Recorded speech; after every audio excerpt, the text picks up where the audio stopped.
নয়, তবে এটা ইসলামের একটা মহৎ গুরুত্বপূর্ণ কাজ, নবীজির রওজা জিয়ারত। আল্লাহ রাব্বুল আলামিন আমাদের সবাইকে নবীজির রওজা জিয়ারতের তৌফিক দান। আল্লাহ রাব্বুল আলামিনের সেই কালো গিলাফে মোড়ানো কাবা বাইতুল্লাহ পাশে দাঁড়ায়া লাব্বাইক লাব্বাইক করার তৌফিক আমাদেরকে দিন। আমি বলতেছিলাম, নবীকে ভালোবাসার জন্য প্রয়োজন পড়ে হলো, প্রত্যেকটা মানুষকে ভালোবাসার জন্য প্রয়োজন পড়ে 4টি গুণ। এর মধ্যে প্রথম গুণ হলো সৌন্দর্য। আলী রাদিয়াল্লাহু তাআলা আনহু বলেন, যেই ব্যক্তির 3টি গুণ রয়েছে পৃথিবীতে তার বন্ধুর অভাব পড়বে না।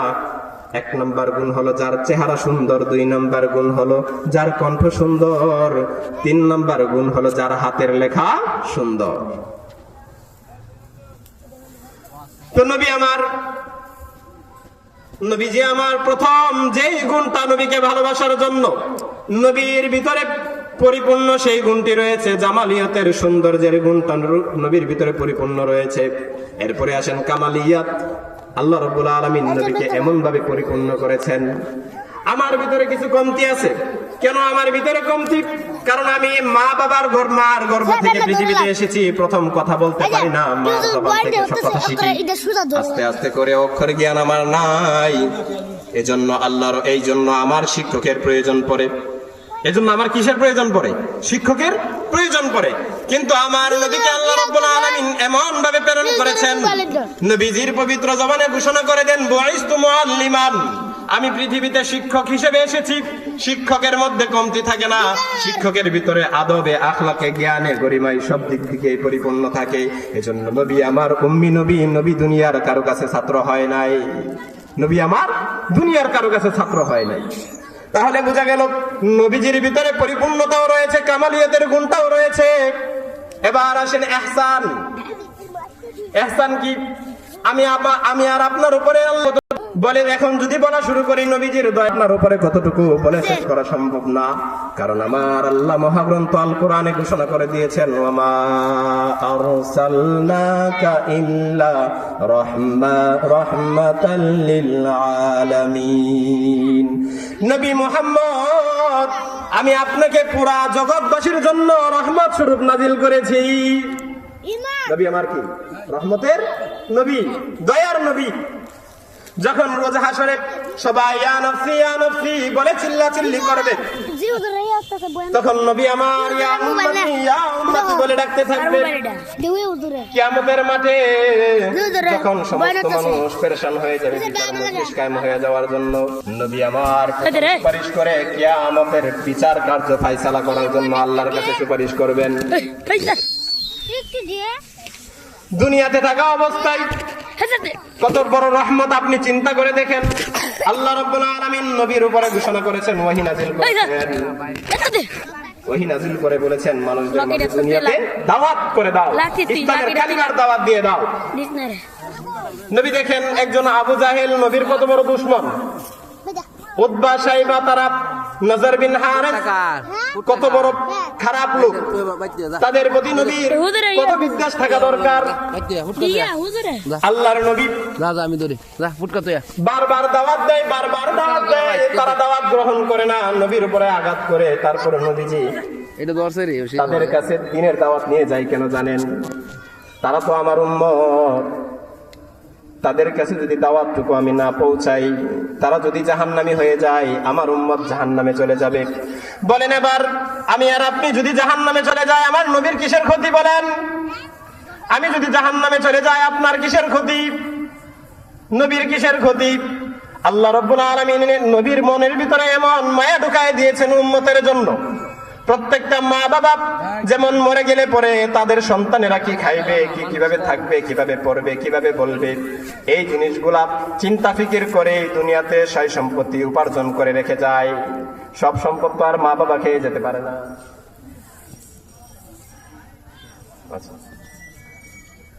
দুনিয়াতে যত সম্পদ উপার্জন করে মা বাবা সব কি খেয়ে শেষ করে যেতে পারে? পারে না। তো সব সম্পদ খেয়ে শেষ করে যেতে পারে না। তাহলে কেন এত বড় বড় অট্টালিকা বানায়, 100 বছরের টার্গেট নিয়ে একটা বিল্ডিং বানায়? যেই সময় বাবা বিল্ডিংটা বানায় ওই সময় বাপের বয়স হলো 60, এই বাপ কি বাঁচবে 60-100 বছর? বাঁচবে না। বানাই কার জন্য? সন্তানের জন্য। সন্তান আমি মরে গেলে পরে, আমি দুনিয়া থেকে বিদায় হয়ে গেলে পরে যেন নবী আমার মানুষ যেন, আমার সন্তান যেন কারো দরবারে হাত পাততে না হয়। তো মা বাবা এই চিন্তা করে সন্তানের জন্য সম্পদ জমা করে যায়। আর এইদিকে নবী আমার যে আমি দাওয়াত পৌঁছিয়ে যাই, যতবারই মানুষদেরকে মুসলমান বানায়া যায়, আল্লাহ রাব্বুল আলামিন আমাকে দেখাইছে জান্নাত আর জাহান্নাম। আমি জান্নাত এবং জাহান্নাম দুইটাকেই দেখেছি মিরাজের রাত্রিতে। জান্নাতের সুখও আমি দেখেছি, জাহান্নামের কষ্টও আমি দেখেছি। এই জন্য নবী আমার, নবী যে আমার পুরো উম্মতের জন্য চিন্তা করে, নবী আমার এই উম্মত যেন জাহান্নামে না যায়, সব যেন জান্নাতের নাজ নিয়ামত পেয়ে আরাম আয়েশে থাকতে পারে। বলেন না সুবহানাল্লাহ। বলেন এই নবীর চেয়ে বেশি দয়ালু কি আর কেউ আছে? আপনি আমি মারা গেলাম, আপনার মা বাবা, আমার মা বাবা আমাকে আপনাকে সয় সম্পত্তি দিয়ে গেল, কিন্তু পরকালে কি হবে আমার, সেই চিন্তাটুকু আমার মা বাবার অন্তরে আসে না। আমার নবী দুনিয়াতে থাকা অবস্থায় প্রত্যেকটা মানুষ কিভাবে জীবন যাপন করবে, কিভাবে টাকা পয়সা উপার্জন করবে, কিভাবে সঞ্চয় করবে, সন্তানের জন্য রেখে যাবে কি রেখে যাবে না, এই ব্যাপারেও আমার নবী ঘোষণা করে গেছেন। হাদিসের মধ্যে শিখায় দিয়ে গেছেন, উম্মতকে সতর্ক করে গেছেন, উম্মতকে সতর্ক করে গেছেন।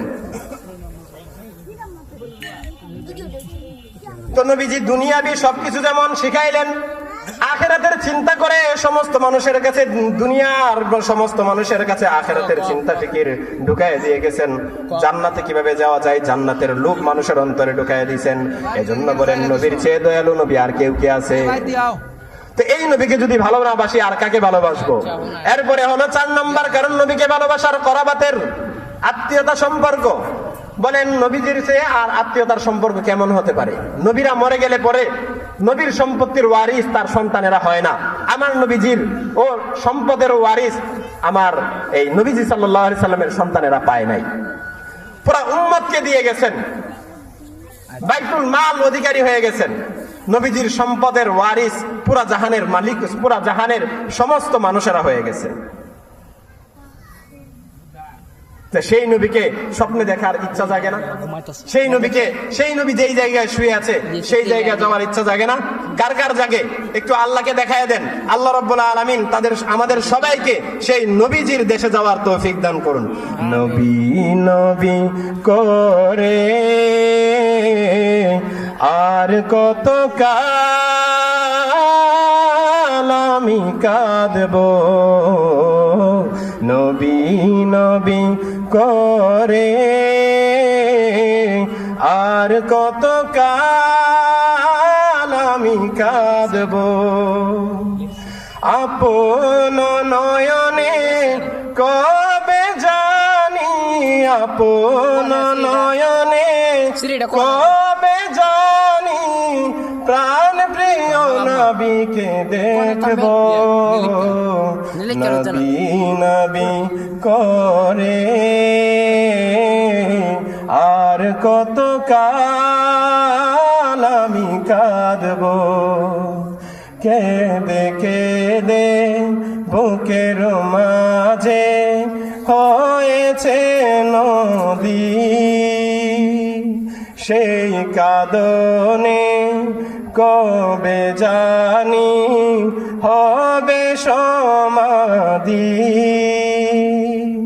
কেঁদে কেঁদে বুকের মাঝে হয়েছে নদী, সেই নদী কেঁদে বলে সাগর বানাবো। নবী নবী করে আর কত কাল আমি কাঁদবো। নবী নবী করে আর কত কাল আমি কাঁদবো।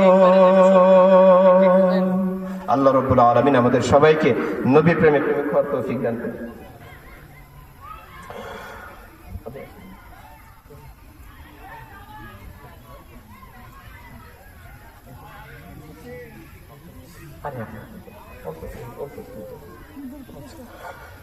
তো সেই নবীকে ভালোবাসতে হলে নবীজির ভালোবাসার নিদর্শন কি? নবীজির ভালোবাসার নিদর্শন কি? আমাদের দেশে যুবকরা দেখবেন একজনকে যখন ভালোবাসতে গিয়ে এখন একটা ইংরেজি শব্দের ব্যবহার করে। সেই শব্দটার নাম হলো আইডল। সেই শব্দের নামটা কি? আইডল। আইডল। তো এই আইডল কাকে বানাবে? নবীকে ভালোবাসতে গেলে নবীজিকে ভালোবাসার নিদর্শনগুলা কি? আল্লাহকে যদি ভালোবাসতে হয়, ভালোবাসতে হবে আগে নবীকে। আর নবীকে যদি ভালোবাসতে হয়, নবীর ভালোবাসার জন্য কি নিদর্শন? আমি আর আপনি মুখে বলতে পারি আমি নবীকে ভালোবাসি, মুখে বলতে তো টাকা লাগে না, পয়সা লাগে না, মুখে বলতে কষ্ট লাগে না, মুখে বলতে একটুও ব্যথা হয় না, মুখে তো সবাই বলা যায়, সবকিছু বলা যায়। আমি যদি এখন ঘোষণা করতে পারি, মুখ তো আমারে দিছে আল্লাহ, জবান দিছে আল্লাহ, ঠোঁট দিছে আমারে আল্লাহ, জিহ্বা দিছে, আমি এখন ঘোষণা করতে পারি যে আমি এই মাহফিলে 100 কোটি টাকা দিয়ে দেব। কেউ আমাকে বাধা দিতে পারবে না। কিন্তু আমলে আমি বাস্তবায়ন করতে পারবো কিনা? মুখে ভালোবাসা বলা সেটা নবীজির ভালোবাসা নয়। নবীকে ভালোবাসতে গেলে কিছু নিদর্শন অনুসরণ করতে হবে। নবীকে ভালোবাসতে গেলে তার জন্য কিছু নিয়ম আছে, কিছু নীতি আছে। নবী আমার ঘোষণা করেছে, আমাকে যদি ভালোবাসতে চাও তাহলে সাহাবীদেরকে অনুসরণ করে নাও। as-সাহাবী কান-নুজুম, সাহাবায়ে কেরামরা হলো প্রত্যেকেই এক একটা করে তারকার মতো। যদি কোনো একজন সাহাবীকে অনুসরণ করে ফেলো তাহলে তুমি হেদায়েতের পথ পেয়ে যাবে।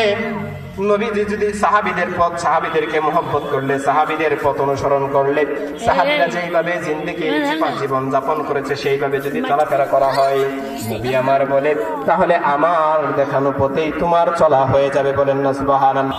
এবার বলেন কোন সাহাবী মুখের দাড়ি কাটতো? কোন সাহাবী মুখের দাড়ি কাটতো? বক্তা সাহেব বয়ান করবে, সমস্যা নাই, এটা আমার শেষ করে দিচ্ছি, চলে আসছে, আমি শেষ করে দিচ্ছি। তো ইনশাআল্লাহ আমি নবীর ভালোবাসার কথা এই হুজুরের কাছ থেকে সময় নিয়ে নিই।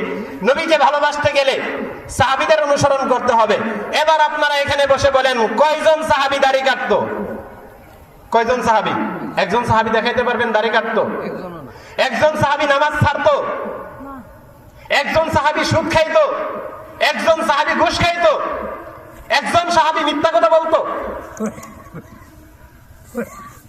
তো আজকে এখানে হাত তোলায় আল্লাহকে দেখায় দেন যে নবীজির ভালোবাসায় কারা আজকে থেকে মুখে দাঁড়িয়ে রাখ, নিয়ত করে ফেলেন ইনশাআল্লাহ যে নবীজির ভালোবাসায় দাঁড়িয়ে রেখে ফেলবো, নবীজির ভালোবাসায় নামাজ ধরে ফেলবো।